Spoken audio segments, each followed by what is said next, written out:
საერთოდ როცა სანამ ადამიანი სასჯელს განუსაზღვრავს მეორე ადამიანს, იქამდე გონიურ ურთიერთობა უნდა დადასტურდეს და დარწმუნდეს, რომ ადამიანმა ჩაიდინა დანაშაული.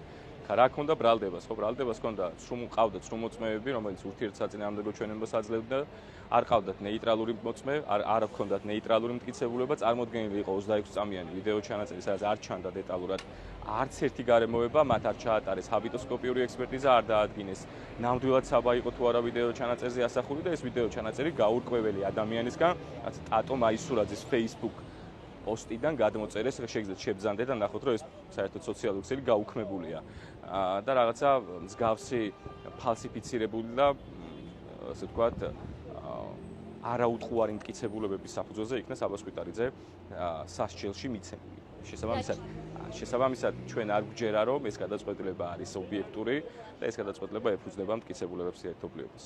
რაც შეეხება სასჯელის სახეობას, ესეც რომ შეგვიფასოთ და აპირებთ არ ვეთანხმებით სასჯელის სახეობასაც მათ შორის, ვინაიდან ამ სასჯელს აქვს ალტერნატიული სასჯელებიც, ამ უხს აქვს ალტერნატიული სასჯელებიც, ისეთი როგორც არის ჯარიმა, ისეთი როგორც არის შინაპატიმრობა, ისეთი როგორც არის 6 თვიდან 3 წლით თავისუფლების აღკვეთა. ამიტომ როცა არჩევ თუნდაც ამტყუნებ უდანაშაულო ადამიანს და არჩევ სასჯელს, მინიმუმ უნდა არჩიო ყველაზე მსუბუქი სასჯელი იმისათვის, რომ წამებაში დაზარალებული ადამიანი არ გაუშვა ისევ საპატიმრო დაწესებულებაში. ამიტომ არც მორალურად, არც სამართლებრივად სასამართლოს არ მიუღია სწორი გადაწყვეტილება. და საწავა ეს. რა თქმა უნდა, გავასაჩივრებ, ესეთი სიტყვაა, რომ მოლოდინი გვაქვს ხოლმე, რომ თითქოს სააპელაციო სასამართლო შეცვლის რამეს.